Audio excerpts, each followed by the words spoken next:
Oke, sekolah KL, kembali lagi bersama Miss. Kita lanjutkan pembahasan contoh soal ya. Miss ambil contoh soal yang ada di buku kalian, halaman 255 kalau saya nggak salah.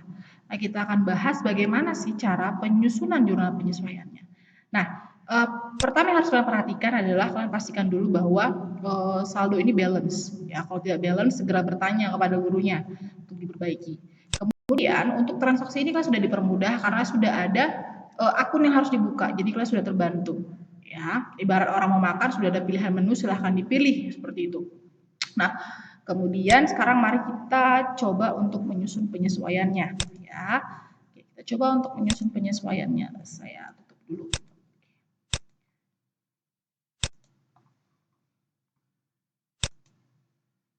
Nah, jadi yang pertama adalah kalau kalian perhatikan, penyesuaian pertama adalah iklan dibayar di muka untuk 1 tahun dibayar 2 Januari 2017. Nah, kita bisa perhatikan di sini untuk iklan dibayar di muka berarti dia akan masuk yang mana nih?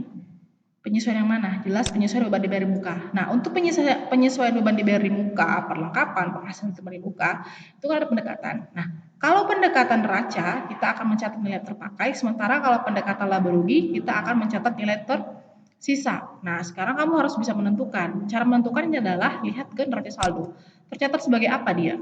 Iklan dibayar di muka di sini tercatat dengan nama iklan dibayar di muka. Berarti dia pakai pendekatan neraca. Maka kita akan mencatat nilai terpakai. Nah, mari kita bahas. Ya, iklan dibayar di muka 120 juta untuk 1 tahun, dibayarnya 2 Januari 2017. Berarti yang kepake dari mana nih? Kalau kita perhatikan soal kita ini untuk penyesuaian 30 Juni. Berarti otomatis yang kepake dari 2 Januari sampai 30 Juni. Januari, Februari, Maret, April, Mei, Juni. Berarti ada 6 bulan yang terpakai. Maka cara mencarinya adalah 6/12. Kenapa harus 12? Karena ini adalah untuk 1 tahun dikali dengan nilai iklannya berapa, maka dapat hasilnya 60 juta. Makanya jumlah kita seperti ini. Kenapa bisa beban iklan pada iklan dibayar di muka, Miss? Kenapa nggak iklan dibayar di muka pada beban iklan? Sudah jelas. Di sini dia tercatat dengan nama iklan dibayar di muka. Maka dia akan pindah tempat ke sebelah kredit. Sampai di sini paham ya? Next kita lanjut. Soal penyesuaian yang kedua. Soal penyesuaian yang kedua itu dan ketiga sama ya, perlengkapan salon dan perlengkapan kantor. Yang pertama perlengkapan salon yang masih ada di gudang. Nah, perhatikan. Perlengkapan kan masih masuk dalam pendekatan ya. Tuh, berarti kita harus cari dulu dia tercatat sebagai apa. Perlengkapan salon tercatat dengan perlengkapan salon, berarti dia pakai pendekatan neraca. Pendekatan neraca berarti ini kan harta utang modal. Nah, berarti dia akan mencatat nilai terpakai. Kita perhatikan di sini. Perlengkapan salon 225 juta, kemudian yang masih ada di gudang. Kata-kata yang masih ada di gudang berarti itu sudah kepake apa belum? Tentu belum. Maka seperti ini pencatatannya. Pencatatannya adalah beban perlengkapan salon pada perlengkapan salon. Karena ini menjadi dasar, dia akan pindah tempat. Ini datang dari mana? Datang dari nilai perlengkapan salon yang ada di neraca saldo dikurangi dengan informasi penyesuaian yang mengatakan bahwa yang masih ada di gudang. Berarti yang terpakai adalah 110 juta. Nah, sekarang kita pergi ke perlengkapan apa nih? Perlengkapan kantor. Perlengkapan kantor tercatat dengan nama beban perlengkapan kantor. Berarti dia tercatat sebagai laba rugi. Laba rugi maka dia akan mencatat nilai tersisa. Ya, jadi kalau dia dicatat sebagai laba rugi berarti dia akan pindah tempat. Makanya pencatatannya seperti ini. Perlengkapan kantor pada beban perlengkapan kantor. Karena ini yang menjadi dasar, jadi debit ketika disesuaikan akan pindah ke kredit. Kenapa bisa 23 juta, Miss? Kenapa tidak dicari? Jelas, kan mencatat yang tersisa.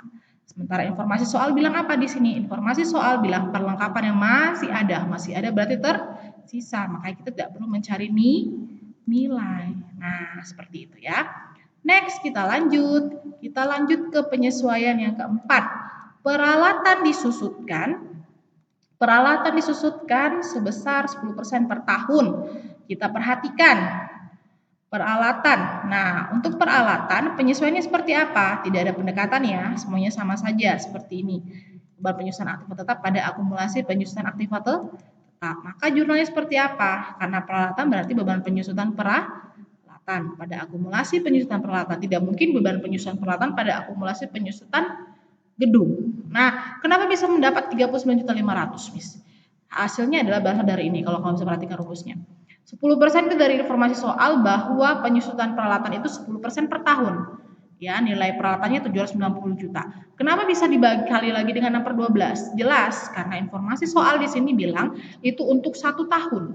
Sementara penyesuaian kita adalah di 30 Juni, berarti 6 bulan. Makanya harus 6/12. Nah, kalau misalnya penyesuaiannya di 31 Desember, Miss, perlu nggak dikalikan lagi? Tentu tidak perlu. Ya, jadi sesuai dengan informasi yang ada harus diperhatikan. Next, kita lanjut. Yang berikutnya adalah penyesuaian untuk nilai tanah gedung ya. Kita perhatikan tanah dan gedung di sini. Tanah dan gedung 1,2 M. Dia bilang tanahnya itu nilainya adalah 300 juta. 900 jutanya adalah nilai gedung. Ingat bahwa tanah tidak pernah menyusut. Yang menyusut adalah gedung.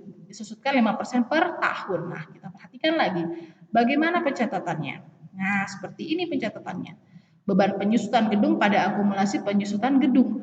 Nah, bagaimana rumusnya bisa mencari seperti ini, Miss? Sudah jelas. Tadi dibilang 5% dari nilai gedungnya 900 juta. Kenapa harus dikali dengan 6/12? Jelas, karena transaksinya untuk 30 Juni. Paham ya? Next, berikutnya adalah masih harus membayar beban gaji. Nah, kalau udah bilang masih harus membayar, ini pasti otomatis penyesuaiannya tentang utang beban. Jurnalnya pasti seperti ini, macam-macam beban dan beban terutang. Ya, tinggal dibuat aja seperti ini. Tuh, mana dia? Nah, seperti ini. Tuh.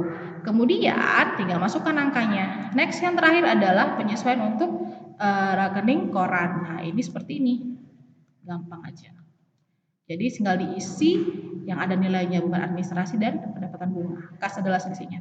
Oke, gitu aja untuk hari ini. Semoga kalian semakin bisa. Jangan lupa untuk mengerjakan latihan soal supaya semakin pintar. Oke, terima kasih. Sampai jumpa di pertemuan berikutnya.